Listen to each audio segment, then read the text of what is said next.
What's the biggest double life you've ever personally seen revealed? Story 1. A counselor at my college in Michigan faked his identity for over 40 years. Back in the 1960s, he was a civil rights organizer in San Francisco and got involved in a shootout with the police. None of the officers were injured, but he was shot in the foot. He was supposed to appear in court later, but he disappeared instead. Over the next 4 decades, he built a completely new life, earning a master's degree under a false identity and eventually working as a guidance counselor at a community college in Michigan. His real identity was uncovered around 2010, and he was put on trial in California for the shooting. He ended up being sentenced to a year in jail and fined around $8,000. He was a nice guy. You'd never expect someone who seemed so normal to actually be a fugitive who had been on the run for decades. Story 2. There was a kid at our church who started attending the youth group when he was about 15. Everyone liked him, but he was always a little reserved. Fast forward 3 years to graduation season. People kept asking him what his plans were after high school and if he was excited, but he always changed the subject. Eventually, he confided in one of the adults that he wasn't graduating because he hadn't been to school since he was 8 years old. His dad had pulled him out and never let him return. A lot went down after that, but the church members stepped up to help him. They got him into an accelerated high school program, and in just 3 years, he earned his diploma. Now, they've even covered his tuition so he can attend a 4-year university. Story 3. My sister-in-law had a second child while still married, though she was separated from her husband after catching him cheating. The father of her new baby was her father's former protege, who was also married with children. This all happened in China during the height of the one-child policy. For her parents, the separation and affair were a secret until the baby was born. Once they found out, they helped her maintain the lies to protect their reputation. Her ex-husband didn't know about the child or the affair. His family, with whom she stayed in touch, was also unaware of the separation, the affair, and the baby. The situation was even more complicated because she and her ex shared custody of their first child. To keep up appearances, they pretended to still live together for years.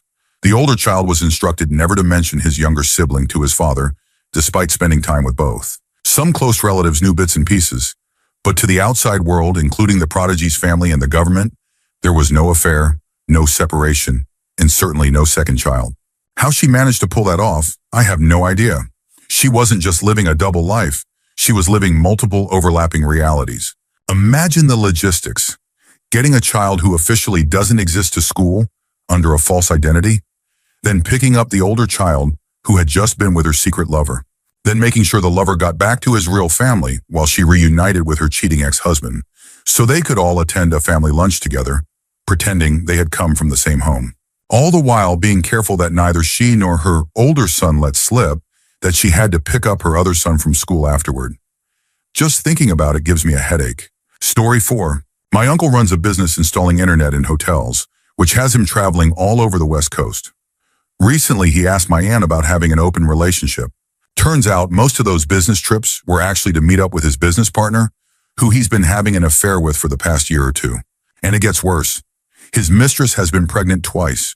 Both times the pregnancies ended in miscarriages, but both were intentional.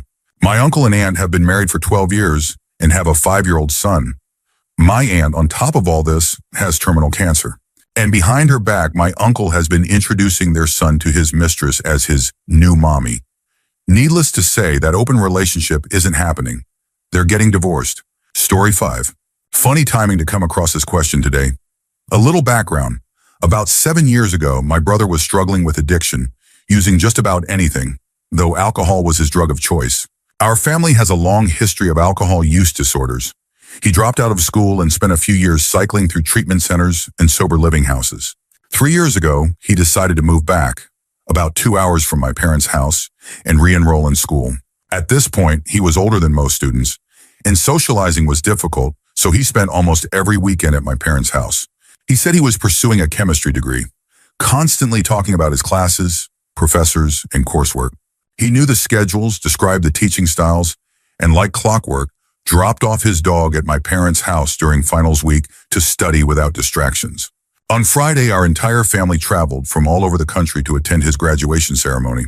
We were beyond proud. We thought he had achieved the impossible. But before the ceremony started, we couldn't find his name in the program. Then we couldn't spot him walking with the other graduates.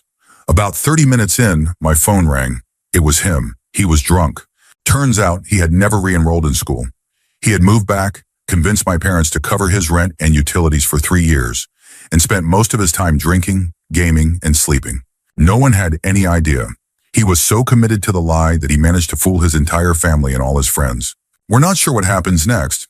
My husband and I are helping my parents pack up his place tomorrow. It's hard to hold on to hope after this level of deception. He's hurt so many people along the way, but he's my brother and I love him. Here's to a brighter tomorrow. Thanks for letting me process this a bit. Story 6. When I first moved out in my late teens, I shared a huge house, 6 or more bedrooms, with a close friend, his brother, and some random roommates. It was basically a frat house minus the college part. Splitting expenses made things manageable. One of the guys supposedly worked at a port and customs. He had a uniform ID and a strict schedule. Left for work at the same time every morning, hung out with us afterward, and was always down for social events. Most of us liked him. After about a year, he started mentioning that he could get us discounted TVs and other electronics, unclaimed or seized goods that nobody really kept track of. It seemed sketchy, so we all passed. Then one day we came home to find one of our housemates sobbing, completely devastated. Turns out he had handed over his entire life savings to the customs guy and borrowed money from his dad because he was promised a cheap car. That's when we found out the truth. The guy didn't work at the port. The name he gave us didn't exist. We had no idea how he spent his days or where he got the money to cover his share of the rent and bills. Even now, it still creeps me out that I lived with a total stranger for so long without realizing it. Story 7. Growing up, my family hosted several exchange students, about 7 over the years. Each one stayed for a year, attended high school in our town, and became part of our household. One of them, Irina from Russia, arrived just like the others through the AFS program. To be an AFS student, you had to meet certain requirements. Be 17 to 18 years old, currently attending high school in your home country, and complete a thorough application process. Everything seemed normal when Irina arrived. She enrolled in our small-town high school in Cape Cod, Massachusetts, and settled into life with us. Then around Christmas, she told us she had to go back to Russia because her mother was extremely sick. Going home during an exchange year was highly unusual, almost unheard of, but it was an emergency, so fine. She'd leave for Christmas break and be back in January. Except she never came back. AFS couldn't locate her. We had no way of knowing if she made it to Russia, if she was safe, or if something had happened to her. As her host family, we were devastated. We had welcomed her as one of our own, and suddenly she was just gone. Months passed. Then one day my mom was driving through town when she saw Irina. She wasn't alone. She was with a woman who looked like her mother and a few kids. Turns out Irina had already graduated high school in Russia. She wasn't a teenager. She was 25 years old with children. She had faked her identity to pose as an exchange student, using the program to case the area before bringing the rest of her family over. Story 8. I once worked with a guy who was known for his stories. No matter how loosely something related to his life, he'd turn it into an anecdote, something he'd seen, done, or been part of. At first, they were interesting. He had lived what seemed like an exciting life. Born in America, moved to Australia in his early 20s, worked in fascinating places. But after a while, we started hearing the same stories over and over again. I worked with him for a little over 3 years, and it became an office joke, how he never ran out of things to say. We knew everything about him, how he met his wife, his pets, his kids, every little detail of his life. Then one day he didn't show up. He had died of a heart attack. The whole office was shaken, especially our little department of 8 people. When his funeral came around, we all took the afternoon off to attend, and that's when we found out. None of it was true. He hadn't grown up in America. His family wasn't who we thought they were. His old jobs had never happened. Every single story he told us over the years had been a lie. The part that stuck with me most? At one point, our boss needed someone to fly to China to check on a factory. When the usual people weren't available, this guy was chosen. It seemed like an obvious choice. He was always talking about how much he traveled, constantly visiting family in the US, and working overseas in previous jobs. Now, we think that might have been his first time ever leaving the country. Story 9. A couple of years ago, my grandmother passed away. While going through her house, my family found a box with my grandfather's name on it, written in his handwriting. My grandfather had died before I was born. The box was taped shut, and judging by the dust on it, it had never been opened.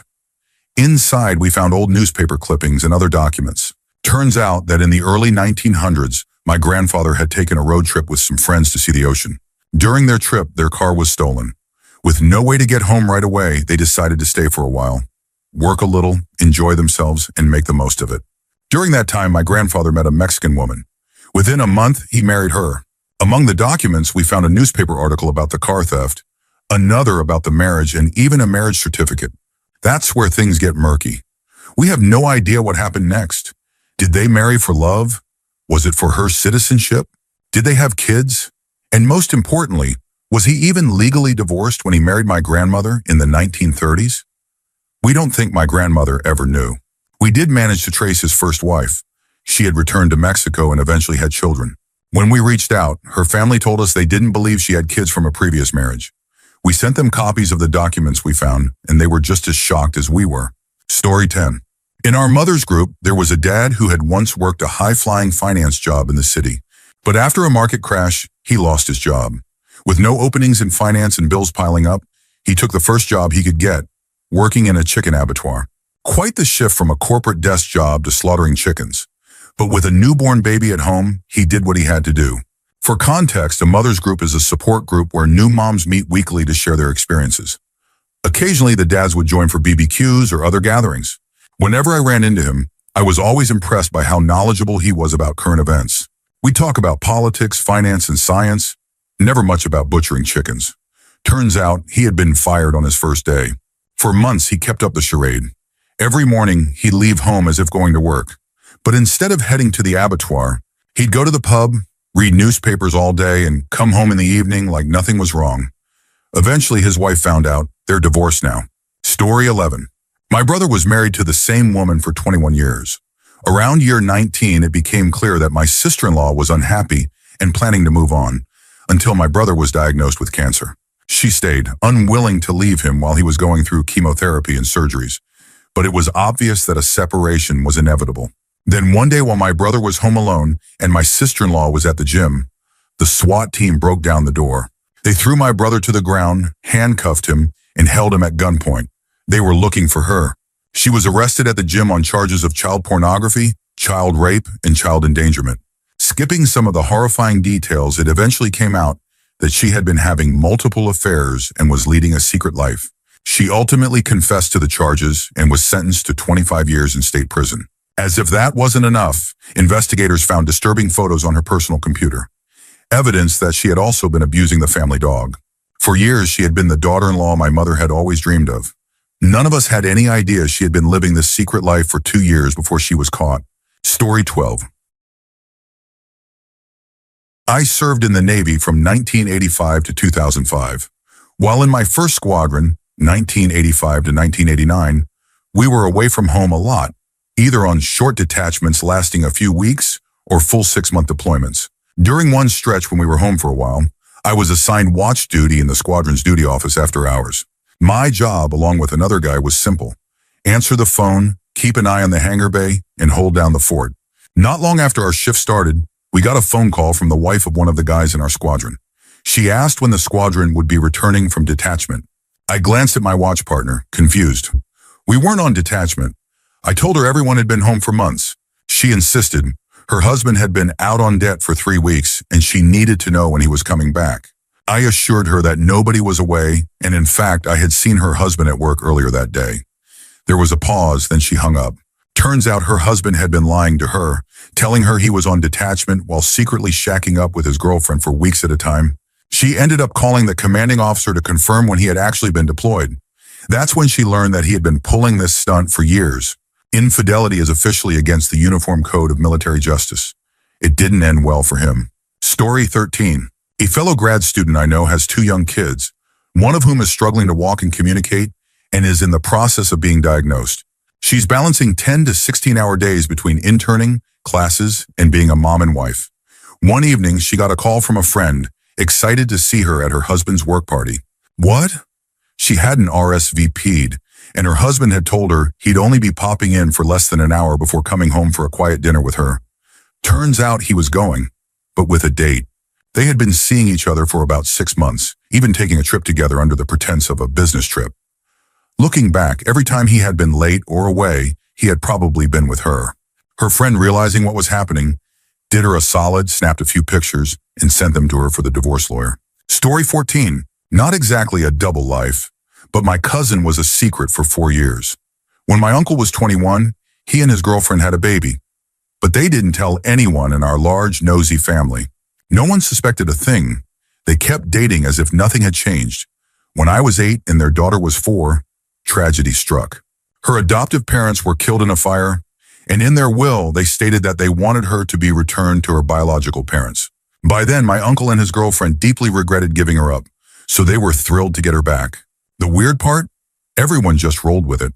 No one really questioned how they had secretly had a child for 4 years. They just accepted it, and life moved on. My cousin is 14 now, has 2 full siblings, and my aunt and uncle are fantastic parents. Occasionally, someone brings up the situation, but it's usually just laughed off. Still, I can't help but find it a little odd. Story 15. My ex-wife lost 2 jobs within 9 months. Eventually, she landed a position at Hank's Furniture. A couple of months in, she told me she needed to work at one of their locations 2 hours away for 3 days a week. That quickly turned into 5 days a week. She claimed that in this role, she wouldn't get paid until after the furniture was delivered, so it would take time before she saw any money. Then she started staying overnight with her boss, a woman. I had a bad feeling about it, but when I looked her up, she was a real person and the store manager, so I let it go. But the money never came. I had 2 kids, a full-time job, and was constantly borrowing from my in-laws and parents just to stay afloat. Meanwhile, my wife was barely around. To make things worse, I had stupidly put her in charge of most of our finances. I didn't realize she had maxed out our credit card. Finally, after a month with no paycheck, I told her she had to quit and come home. She was furious, swearing she'd be paid tomorrow. And sure enough, $3,600 appeared in our account the next day. A few weeks later, I demanded she come home again. This time she did, but she wasn't happy about it. She even took our daughter with her on a trip to the store to pick up something she left behind. She took a photo of herself and our 5-year-old at the Hank's store, as if to prove she'd been there. Later, she returned one more time to pick up her paycheck, depositing $2,450. Then one day, I happened to check our bank transactions and saw an expensive lunch charge at Houlihan's, over $50. It rubbed me the wrong way. So I called the store where she had supposedly been working. When I got the manager on the line, I asked, "Hi, this is X, husband of X. Did you have lunch with her on Monday?" The response, "Who?" "X, she worked for you and stayed with you for the last few months." "I don't know that person. She never worked for me or stayed with me." A pit formed in my stomach. My head was spinning. I had to know for sure. I went to the Hank's Furniture in my town. They told me she had been fired months ago. There was never a transfer to another location. Panic set in. I got a lawyer and filed for divorce. That's when I discovered the truth. The 2 paychecks, they were payday loans from those same-day, high-interest loan places. And where had she really been? Staying with her ex-boyfriend from high school, presumably for S and drugs. She had gone to extreme lengths to keep her habits going while making a fool out of me. When she was served the divorce papers, she trashed my house in a rage. The silver lining? She didn't show up for the hearing. I got full custody of our kids. For a year, I allowed visitation at my discretion, but she rarely showed up. Eventually, she took me to court to demand scheduled visitation, only to miss that court date too. Cost me $1,000 for nothing. Years later, I remarried the love of my life. We decided to have my wife adopt my older 2 kids. I presented a 58-slide document of evidence proving my ex never paid child support and had been consistently absent. We won, the judge laid into her, saying all the things I had wanted to say for years. Closure is a beautiful thing, and now my kids don't have to suffer from the constant disappointment of a mother who never shows up. Story 16. A guy I used to work with lived in a small country town with his wife and 3 kids. When he was fired from his job, where I worked, the only position he could find at his level was in the big city, 2 hours away. So he would work in the city from Monday to Friday and return home to his wife and kids on the weekends. This routine went on for years. About 5 years into the arrangement, it came to light that he wasn't actually living in the small, rundown city apartment he had claimed. He was living with his girlfriend and their 2 kids. That meant he had a wife and 3 kids, plus a girlfriend with 2 kids, all biologically his. Apparently, the girlfriend knew about the wife, but the wife had no idea about the girlfriend. His 3 kids from his marriage had 2 younger half-siblings they didn't even know existed. Of course, everything exploded spectacularly when the truth came out. His wife kicked him out, and he moved in with his girlfriend. But 6 months later, she got tired of him too and kicked him to the curb. Now he pays child support for 5 kids to 2 different women and actually lives in that small, crappy apartment he once pretended to have. Story 17. I'm not sure if this counts as living a double life exactly, but my mom was a total sociopath. She managed to present herself as this free-spirited hippie, I do anything for my kids type of mother, until I was about 23. That's when I found out she had been stealing my identity and forging my checks. Not long after, my sister and I realized that our dad, who had recently divorced her, wasn't lying when he said she had run up insane credit card debt, cashed out his retirement account, and filed false tax returns to cover it up. And oh yeah, the 19-year-old boys she let stay at our house because they had supposedly fallen out with their parents, turns out they were drug dealers. And to top it off, she was sleeping with them. So not exactly a double life, more like a staggering amount of lies and manipulation. She did a lot more insane stuff, but it would take way too long to explain. I cut her out of my life a decade ago. It was rough for a while, but now everything's good. Story 18. When my dad married my stepmom, my biological mother had passed away young from cancer. She seemed warm and genuinely proud to add me and my 2 siblings to her family, which included her 2 sons. For a while, everything seemed great. She was enthusiastic about making a home out of the fixer-upper house she and Dad had bought in a nice neighborhood. They had an active social life, a membership at the yacht club, apparently Dad's 20-foot sailboat qualified, and even knew the mayor, his wife, and a few local celebrities. Her only quirk seemed to be her ever-changing, self-employed careers. Every month she would shift between being a clothing designer, painter, decorator, importer, anything that caught her fancy. She had no qualifications, yet she somehow managed to secure contracts to renovate apartment lobbies or repaint large car dealerships. Then things started going downhill between her and my dad. She was impatient to climb the social and financial ladder, while my dad was careful and responsible with his money. Their arguments became louder and more frequent, until one tragic night, after a massive fight, she died in what was ruled an accident, a long story I've told elsewhere. But what was uncovered after her death was absolutely shocking. For years, she had maintained a downtown apartment where she hosted daytime liaisons with men, likely ones she believed could provide what Dad wouldn't: money. The apartment had a king-size bed with a mirrored ceiling and other features that no one would describe to me. One of her long-term affairs had been with Dad's employer, a wealthy married man whose wife we had considered to be one of my stepmom's best friends. Suddenly, the origins of her many business contracts became clear: her network of male clients. The exorbitant fees she charged for repainting and redecorating buildings had nothing to do with her skills. Thousands of dollars worth of high-end furniture mysteriously disappeared from one of her projects in a single night because, apparently, she hadn't bothered to secure it. To our neighbors and casual acquaintances, however, she remained nothing more than a devoted mother and homemaker who had died in a tragic accident. Story 19. She's long dead and buried, but I've wanted to tell this story for years. A few years ago, I started a business with a woman I considered a friend. As we traveled together, spending a lot of time in close quarters, she began to open up, sharing her past bit by bit. I don't think I've ever been more stunned by someone's life story. She was Canadian and had taken a job as a bank teller after college. Bored with her life and wanting to move to the U.S., she embezzled money from the bank and fled the country, changing her name. She built a new life, made friends, and settled in her chosen area. She embraced a wild lifestyle of partying, drugs, and drinking.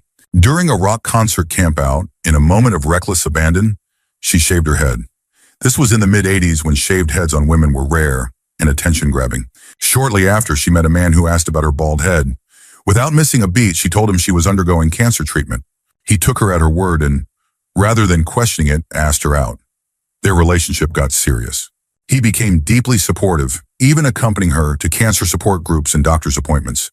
Appointments she managed to manipulate so he never found out the truth.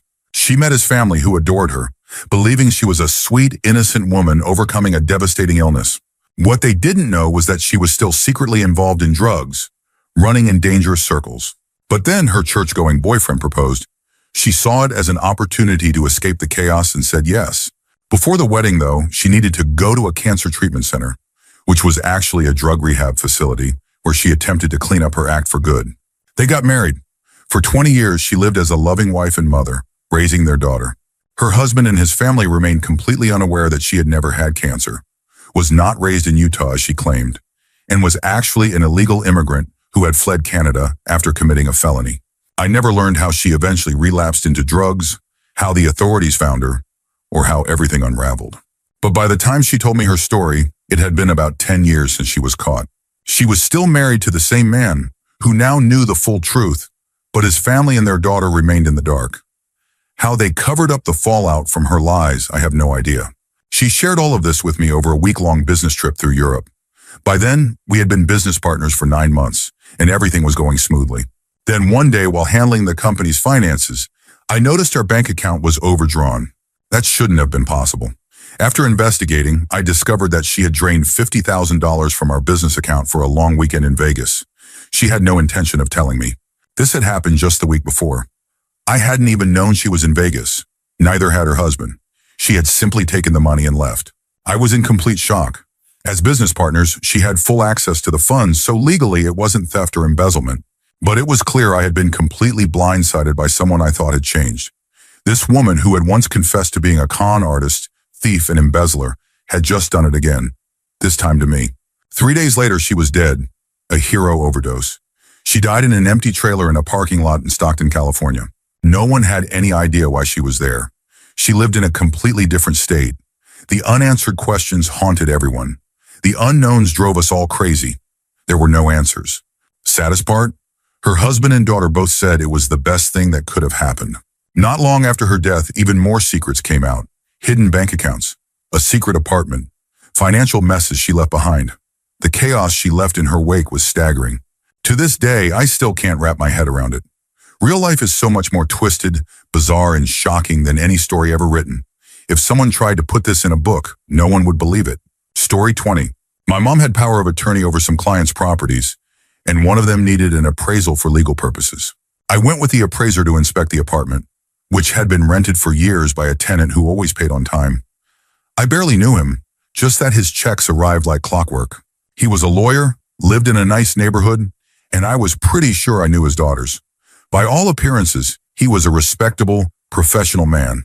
When we arrived, he greeted us politely, but I noticed he looked a bit nervous. He unlocked the door, and the second I stepped inside, I realized why.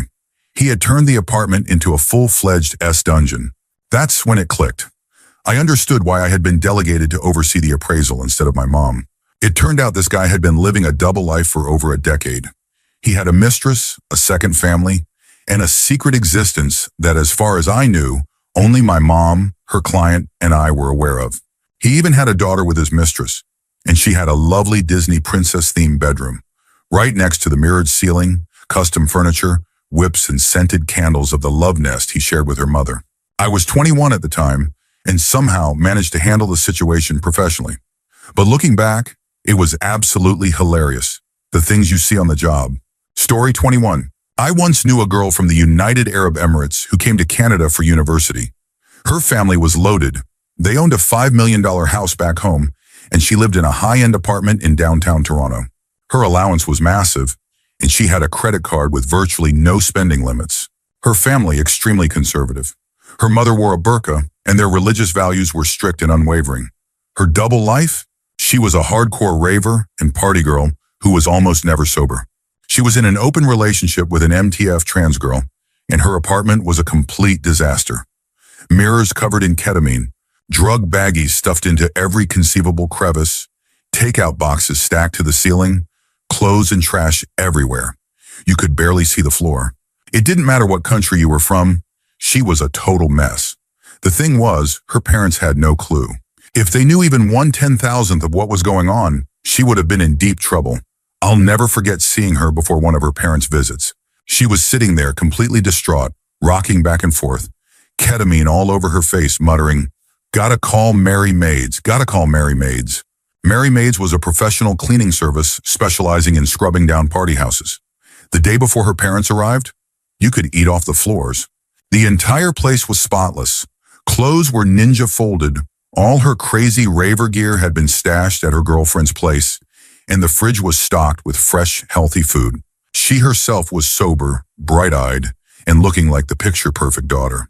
It was like nothing had ever happened. Story 22. I was an intern at a large engineering firm during my senior year of college. I was an electrical engineering student and spent half my time at the firm working as an EE and the other half in an IT support role. The head of IT was very forward with me and the other young men in the office. It was easy for me to avoid her attention because my girlfriend would have lunch with me at work regularly, which helped maintain a professional distance. One of the other guys wasn't so lucky. He went out drinking with a group of office friends and she showed up. They hooked up. A bad idea in principle, but none of us could have guessed just how bad it would be. About a week later, he found flyers posted all around his neighborhood and at our office building, claiming he was a predator, a rapist, and worse. The flyers had enough detail for him to know they came from her. He immediately reported it to the general manager, explaining everything. This triggered an automatic investigation, and both of them were placed on leave. The firm hired a private investigator, and within a week, some shocking truths came to light. The IT manager wasn't who she claimed to be. Her identity had been stolen from a deceased person. The college she listed on her resume didn't exist. Shame on the firm for not checking before hiring her. She had chemically removed her fingerprints, likely using acid, and refused to provide a DNA sample. Obviously, the company fired her and alerted the police. She vanished. The address on file claimed they had never seen her, and no one knew where her mail was going. The strange thing was that she was incredibly smart and highly skilled across multiple systems. Maybe she had learned everything from experience, but I had no reason to doubt her education or credentials at the time. Looking back, I'm just grateful I never got caught up in her web. This happened 20 years ago, and it left a lasting impact on both my personal and professional life. Story 23. There was a manager at a Jimmy John's where I worked in Cincinnati. He was quiet, kept to himself, and was always on time. He did his job well. I was in school, so I wasn't there all the time, but when we worked together, he was reliable. He was also taking online courses at UC, some kind of business program, I think, but I don't really remember. One day, he didn't show up for work. No one could get a hold of him, and no one really knew where he lived. When his address was checked, no one answered. We were worried, but we figured he just bailed and moved on with our lives. Then one night after closing, we shut down at 3 a.m., a man knocked on the store door, trying to get in. My coworker wasn't interested and tried to ignore him, mouthing, "We're closed." She assumed he was a drunk student and would give up, until he held up his badge for Homeland Security. Turns out our missing manager was a cyber criminal, using the job and his online courses as a cover to steal money from elderly people. Who knew? Story 24. I used to work the front desk in an ER. One day, EMS brought in a man after a car accident. A little while later, a woman came to the desk and said, "My husband is here. He was just in a car accident." I checked with the unit, and they said he could have visitors, so I let her go back. Then I went on with my day. About 20 minutes later, another woman came to the desk and said, "My husband is here. He's been in a car accident."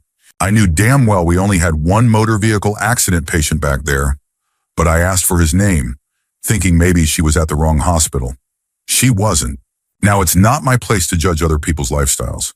I'm polyamorous myself and know people who refer to each other as husband and wife, even if there are more than the usual number of partners involved. So I did my job. I called back and said, "There's a visitor here for room X. May she come back?" The unit clerk gave the okay, so I opened the door and let her in. This man was not polyamorous. He was living a double life on a Bruce Wayne level. He wasn't just having an affair. He had two separate families, two sets of children. He had convinced both women that he was legally married to them, and neither had any idea the other existed. There was, shall we say, a mild kerfuffle. In the end, the two women joined forces against him, walking out together and planning their respective divorces. It amazed me that his entire life blew up over a minor fender bender that wasn't even his fault. He looked absolutely haunted when he walked out. Story 25. My ex-stepfather was a well-off pilot for a local med-flight helicopter. He had 3 daughters who adored him, and he was always very kind to me and my sister. One of the nicest, most soft-spoken men I had ever met. He practically worshipped the ground my mom walked on. He also had violent blackout rages. After a year of marriage, he gave my mother a concussion and broke her leg in 3 places. I was told she had slipped and fallen. It wasn't until years after they split that I learned the full story. My mom was smart enough to get out while she could, and even smarter for not telling me back then. I was, and still am, significantly larger than he is, and I have a lot less to lose. I've only seen him once since then. He tried to be nice. I told him I knew everything, and if we weren't in the hospital where my girlfriend worked, I probably would have done something I couldn't take back. We don't talk anymore. Story 26. When I was 20, we used to party with this guy, Bob. Bob was in his early 30s and was dating a girl we had gone to school with. He seemed like a really stand-up guy. At the time, we were dealing with some guy who was leading us on about a house rental, claiming he would rent it to us while he was on deployment. Bob started questioning him about his military background and quickly concluded that the guy wasn't in the military at all, never had been. Just some tool who liked to spin tall tales. This pissed Bob off because he was in the Army Reserves. When he was in town, he worked as a server. We had all taken him to the bus stop for his weekend duties, and we knew he had done his 2-week training. We were so close to Bob that a few of my friends even rented a house with him. One day, Bob asked to talk to me privately. He explained that his hours at the restaurant had been cut and he was a little short on rent. He asked if he could borrow $200 and I had no problem with it. He had just been accepted for a position with my friend, so I knew he had a steady job lined up. After all, Bob had been one of our best friends over the past year, and friends help each other out. Fast forward a week, and my friends hadn't seen their roommate, Bob, in days. To top it off, another friend of ours was struggling to find his girlfriend. She had seemingly vanished.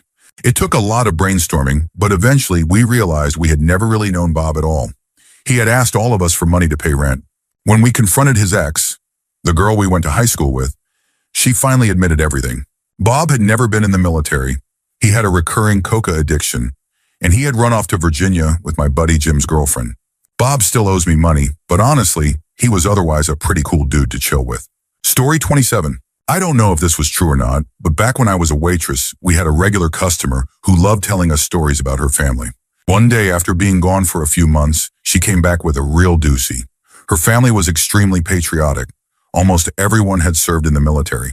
Her grandfather had fought in World War II, and all her uncles and cousins had served. Her grandfather passed away first. Then years later, her grandmother died. When she and her mother were cleaning out the old house, they found a box in the attic. Inside were several smaller boxes. She opened one and found a telegram inside, the kind that starts with, "We regret to inform you," along with some personal effects, which was strange because obviously her grandfather had survived World War II, but the name on the telegram didn't match his. She opened another box, same thing, and then another. She didn't remember the final count, but apparently her grandmother had lived near a training base during the war and had married somewhere between 6 and 15 young soldiers before they shipped out, men who had subsequently died overseas. She had kept an entire box of telegrams and personal effects in her attic since the 1940s. The last one survived. They had a 60-year marriage and half a dozen kids together, and until that day, none of their children or grandchildren had any clue. Story 28. Might be a bit long and confusing, but worth it. My partner and I were working one night when we were dispatched to check the welfare call regarding a missing person. A woman had reported her husband missing. She couldn't reach him by phone or email. She believed he was on a business trip. With the help of OnStar, she had tracked the location of his car. She provided our dispatch with the car's general location, a description, and details about her husband. Let's call him Hugh. We found the car parked in the driveway of a nice home in the rural part of our beat. At around 4 a.m., we knocked on the door. An older man answered, looking groggy. We asked who he was and if he knew who the car in his driveway belonged to. He identified himself as the homeowner and said the car belonged to his new son-in-law, Lord Bottomtooth, who was staying in the back house with his daughter. We asked the man to describe Lord Bottomtooth, and he nailed Hugh's description down to a T, right down to the British accent. But the names didn't match, so we headed to the back house. We knocked and a surprisingly attractive younger woman answered. We asked for Lord Bottomtooth, and she called for him. When Hugh appeared, my partner addressed him by name, and he responded, before immediately trying to push us out the door. Now my partner doesn't tolerate liars. He loudly informed Hugh Toothy that his wife had reported him missing and his children were very worried. Hugh Toothy played dumb, but after a little prodding, he finally admitted the truth. He had wanted to start a new life with wife number 2. He had created a fake name and identity, planning to abandon wife number 1 and his kids entirely. We put wife number 1 on speakerphone to confirm his well-being. Meanwhile, I spoke with wife number 2.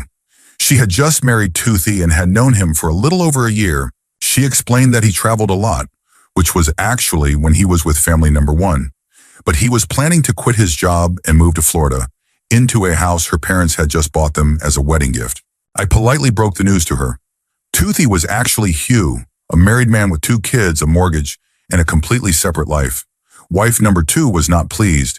Meanwhile, my partner was still on the phone with wife number 1. She was furious, screaming that Hugh was no longer welcome home and that he should just drop dead. Wife number 2 had a similar reaction and promptly sent her father after Toothy. Hugh Toothy gathered his things and got into his car, his 2 lives crumbling around him. Bonus points. My partner was pissed that Hugh Toothy was about to walk away without any consequences. At first, we believed there was no legal recourse, but after digging through our penal code book, we discovered that bigamy was actually a crime in our state. We filed charges, which put Toothy's residency status at risk. Story 29. My great-grandfather served in the Navy during World War II. While out at sea, his ship was bombarded, and he suffered severe injuries. He fell into a coma and was sent back to a Navy hospital in California. When he woke up, he met and fell in love with a Navy nurse, who later became his wife and my great-grandmother. A true World War II love story that my grandmother loves telling the family about. But a couple of years ago, she suddenly added a part to the story that she had never mentioned before. She told me that when she was a teenager, a Mexican woman showed up after searching for my great-grandfather for years and informed him that she was his real wife. Apparently, before the war, my great-grandfather had already been married. He had a wife and children with this woman, but when he woke up from his coma, he had no memory of them. So he stayed with my great-grandmother and started a new family, never looking back. As far as I know, he never had any contact with his first wife or children again. My grandmother only told me this once, and I'm not sure how much of it is true. She does have a habit of stretching the truth. But it's definitely an interesting double life story nonetheless. Story 30. My stepmother has a cottage up north, Canada, and I've been going there with my family since I was 8 or 9 years old. I'm 20 now. Her family had owned this cottage for decades, so they had been good friends with the neighbors for years. The man who currently owns the cottage next door, Jim, is a retired high school teacher. He lives with his second wife, Susan, and they were both in retirement. Jim and Susan were incredibly nice, outgoing, fun, and genuinely great people to be around. Over the years, we became very close, and they felt like my grandparents up there. Jim was a talented guitarist. His 12-string was the best I had ever heard. He would entertain everyone with jokes and music. He also had a stone pizza oven and would invite all the neighbors over for pizza nights, always making sure everyone felt welcome. Fast forward to last summer. Jim and Susan weren't at their cottage like they usually were when my family visited. It seemed odd, but I didn't think much of it. Then my parents told me the truth. Jim had been arrested on multiple charges related to child exploitation. I'll spare the details, but the case was disgusting. He had been released on bail by his ex-wife and lived with her until his hearing, where he was sentenced to just 12 months in prison. I was shocked. I had spent my whole life thinking he was this kind, friendly man. The idea that he had been living a double life, secretly involved in something so horrific, was one of the biggest betrayals I had ever experienced. Story 31. My uncle was the kind of guy who was very westernized, considering he came from an Islamic country. He lived in London and would always take my cousin on holiday with his white best friend. I was jealous. I wished I could go on trips like that with my dad. His friend would stay over often, and he was really into Asian culture, so he was a cool guy. My uncle passed away from cancer in the 90s. Years later, when I got married, I was talking about going abroad, mentioning how my uncle had traveled a lot. Then my wife dropped a bombshell. You know he was gay, right? The white guy was his boyfriend. The only reason they used to take your cousin on those trips was to make it look like a family holiday. I was gobsmacked. Suddenly, everything started making sense. The ages of his kids, the fact that he didn't bring his wife over for 15 years when everyone else had, and even the photos of his friend. Looking back, the guy had been very flamboyant. I've never asked my cousin about it, just in case he doesn't know. It wouldn't be right to tarnish my uncle's memory for a piece of gossip that no longer matters to anyone. Story 32. I can only say so much without ruining someone's life, but I went to high school with a guy, or girl, who just disappeared one day. Rumors spread, dead in jail, murdered. It was an open secret that they were deeply involved in a drug ring. Fast forward a year, and the ring is busted. Lots of people arrested, retaliatory gang violence. People got hurt, or worse. This wasn't just some kids cutting drugs. They were in deep. You may or may not have seen it on the news. Fast forward another 4 years. I'm in a completely different state, far away, and I see this person in a fast food joint, just casually eating inside. I walk up to them and say, "Hey, Dudette, you're alive." They go pale or less black or less olive-skinned. Basically, they look like they had just seen a ghost. Then they say, "You absolutely cannot tell anybody you saw me. If word gets out, it'll be a race between the bad guys and the marshals to find me." Turns out they had flipped on the drug ring and entered witness protection. I have never seen someone so terrified in my life. They were legitimately afraid that by simply eating in a public place, they had just signed their own death sentence. Story 33. My ex, we were together for a couple of years and he had to move up north for work. We're in the UK, so it wasn't that far. We saw each other every other weekend. The plan was for him to finish his PhD, and then one of us would move to be with the other. Meanwhile, he was so busy with work and his PhD that we couldn't see each other during the week or even go on holiday. I thought that was perfectly reasonable. I was wrong. Turns out he had another girlfriend in a different northern city. The weekends he wasn't with me, he was with her. I was completely blindsided. The only reason I found out was because one weekend, while I was at his place, she decided to surprise him with a visit. He was out for a run.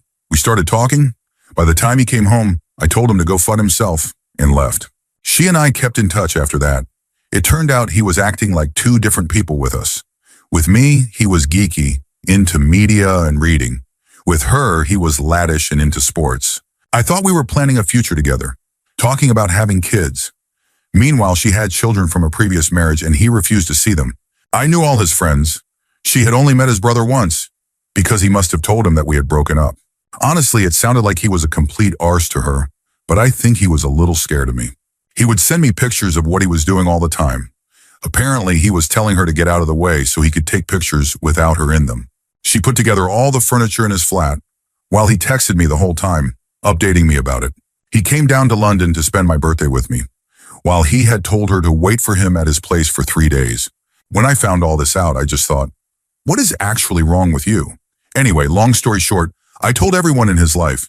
Now he has no friends. Story 34. I hope this doesn't get buried because it was insane and affected a lot of lives. After my mom and dad divorced when I was 8, my mom started dating a guy named Lee from work. It was about a year after the divorce. Just to clarify, this guy was really nice. He treated us well, made time for us whenever we had big events, and over the years he became like a second dad to me. So many memories. I could go into more detail about how important he was to my mom, my brother, and me, but it would just drag on. Then during my senior year of high school, things started to change. They began fighting a lot. It got worse because people kept asking why they weren't married yet, why he had no social media, and why, after 9 years, he still lived an hour away in his own place. He commuted from another town where he was an assistant manager. He assured my mom that nothing was wrong. She had been to his house, gone through his phone, with his permission, and still she had never met his immediate family, even though he had met all of ours. He said things were just a little rough right now, but he was finally ready to look at houses and engagement rings. For a few weeks, things seemed to get better. Then it got crazy. One night, my mom got a call from a coworker who said she needed to talk about Lee. When she called back, the woman dropped the insane news, something that, in hindsight, should have been more obvious. Lee had been living a double life for almost 10 years. He was married, he had 2 kids. One was 5 years old and the other was only a few months old. This guy, who had spent the night with us every other weekend when we weren't staying with our dad, had an entire other family. No clue whose house my mom had visited with him, but it clearly wasn't his. He had spent so much money on us, been emotionally supportive for years, and had completely fooled all of us. When it all came out, my mom apologized to us, but it wasn't her fault. We felt terrible for her. Eventually, his sister, who he had told us was mentally unstable, not true at all, found out. She was so shocked that she threw up in our kitchen. Meanwhile, his wife was in denial and refused to talk to any of us. And the best part? He told his wife and family that he had only had a brief affair with my mom years ago. Just 2 times, and that was it. He claimed he had no idea who my brother and I were, and that my mom was lying. We gave his family pictures for proof and tried to move on with 0 contact. Since then, my mom has only heard from him once and ignored him. But a year later, his wife finally reached out. She wanted to meet because she was finally ready to hear the truth. This whole thing messed with us, but my mom has come a long way, and somehow it all worked out because my mom and dad got back together. After both being in long-term relationships, they found their way back. Still, I will never forgive that man, and I hope that one day I see him while I'm with my own kids, and that it destroys him. Story 35. This one is about me. It's not so much a double life reveal, but the opposite. I was a pretty nerdy teenager who just wanted to chill and play games with my friends from school. I was the only Asian kid in my school. So most of my friends were white guys who were just as nerdy as me. We spent all our time playing games. Then came university. The internet was still in its infancy, and chat rooms were becoming a thing. When I wasn't at lectures, I was online, chatting away. Since I wasn't exactly the most sociable talker. A couple of my housemates were social, though. They'd drag me out to clubs every now and then. But honestly, university was pretty boring for me in that sense. However, whenever I went back home for the holidays, I decided to embellish a little. I told everyone I had this insane party life at uni. Drinking, partying, swimming in women. That was my apparent life. I mean, who would ever find out the truth? So, I developed a reputation as a ladies' man. In reality, the only phone numbers I had were my fellow geeks. Years later, I got married. My wife started asking me some strange questions about university, mostly about girls. I told her the truth, that I was a massive geek who spent more time in the library or computer lab than anywhere else. She didn't believe me. Then she hit me with, "What about the girl you got pregnant?" That's when it clicked. Someone had told her about my alleged wild uni days. In the end, I took her to meet an old university friend who immediately confirmed what a huge geek I was, that I was too shy to ever ask a girl out, let alone live the life I had claimed. Story 36. Working for the railroad, moving freight, means taking a train long distances to other cities. A one-way trip is already a 12-hour workday, and when you finish, you stay in a hotel. Since the job is on call, you sometimes sit in these hotels for 24 to 40 hours, just waiting to be assigned to take a freight train back to your home terminal. Then once you're back home, you wait another 24 to 40 hours before doing it all over again. The timing varies, but this is basically how the job works. Well, I worked with a guy who had a wife and kids in his home terminal. Let's call it Town A. He followed the exact routine I described. Back and forth from Town A to his away-from-home terminal, Town B. Then he died unexpectedly. When the state started sorting out his possessions, they ran into a problem. The man had another wife and children in Town B. Every time he went from Town A to Town B, he wasn't staying in a hotel. He was staying in a house he had bought with his Town B family. And when he traveled back to Town A, same thing. His Town A family thought he was just on another shift. Neither family had any idea the other existed until he died, and they started fighting over who got what was left of his estate. Story 37. When I was 18, my parents divorced. The way it started felt almost like a bad joke. My dad was sleeping, and my mom came into the room saying she was going to the store for cigarettes. She never came back. We had zero indication she was leaving. At first, we thought something had happened. Maybe she got into a wreck. When my dad woke up, I told him she had left for the store. It should have been at most an hour round trip, but I hadn't paid much attention to the time. After a few hours, we got worried. We borrowed my grandmother's van, she lived on the same farm as us, and went looking for her. It was a Saturday, I believe. We tried filing a missing persons report, but they told us to wait 24 hours. So we decided to wait until Monday and check her work. A little background. My parents had been together for 22 years and married for 18. They had both worked at first, but after I finished 8th grade, they decided to homeschool me because they believed the system was setting me up for failure. My dad became a stay-at-home parent while my mom worked. I never saw them fight. My dad was never physically abusive toward her or me. At worst, he would get frustrated about the house being messy or the yard not being mowed, which were my chores. But he never yelled in a way that felt abusive. He'd just vent his frustrations. I wasn't under the illusion that their relationship was perfect, but I had no indication it was falling apart. Neither did my dad. On Monday, we drove our old van to my mom's work. We found her there, and my dad confronted her. That's when she told him she had decided to leave him. He was floored, shocked, hurt, angry, a flurry of emotions.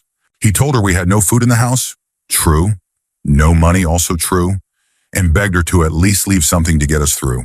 On the way home, our van broke down. My dad managed to rig it enough to get back, but it was barely holding together. So now it was just my dad and me, no food, no money, except for $18 we scraped together from around the house and whatever pocket change my mom had handed him. No vehicle. Somehow we stretched that money for 2 weeks. Thankfully, my grandmother, my dad's mother, intervened and helped him get a truck so he could look for a job. He found one quickly and was able to provide for us again. In those first 2 weeks, my mom only stopped by the house once when my dad wasn't home. She mostly collected clothes and left. I talked to her briefly and asked why she was doing this. She told me she couldn't take living with him anymore, that she felt scared to be around him. To this day, I don't understand why. I never saw my dad do anything that would make her afraid of him. She said she had a place to stay and that I could move in with her. But I wasn't going to abandon everything I knew for a reason I couldn't even comprehend. So I stayed with my dad. I watched him go through the entire grief process. Hours of pacing, staring out the front door, lost in his thoughts. It went from shock to hurt to self-reflection. What did I do? And finally to anger and bitterness over how she handled it. They never saw each other again. The divorce was handled entirely through the mail, without contest. My dad actually initiated it. Then we found out why she left. My mom was terrible with money. I knew she was in debt, but as a teenager, I had no real awareness of our financial situation. We lived in a trailer on my grandmother's farm. Because of this, our monthly expenses were low. No rent, just utilities, insurance, internet, and a phone bill. Our total monthly costs were under $500, and yet we had no food in the house. She was always late on bills. Our electricity and internet were cut off multiple times because of non-payment. I lived off peanut butter sandwiches for weeks. I was 18 when she left, 5'10", and only 120 pounds. 10 years later, I weigh closer to 190, and I'm not fat. My mom worked at factories, earning between $14 and $17 an hour. In the late 90s and early 2000s, that went a lot further than it does today. When she left, my dad discovered an entire trunk of unpaid bills and credit collection notices in one of our broken-down cars. She hadn't even been paying auto insurance on our vehicles. The only explanation was that she had planned this for a while. Either she had been stashing money away, or she already had someone else to live with. We believe it was the latter. After she left, she would occasionally call to talk to me. She sent birthday and Christmas money in the mail, but we barely spoke. I didn't avoid her. I just had nothing to say. 4 years later, I met a girl. We had a son. I told my mom about her grandchild and let her back into my life a little. I wanted my child to know his grandparents, so I let her visit. That's when I found out she had remarried. She married a man she had worked with. Most likely the same man who gave her a place to stay when she left us.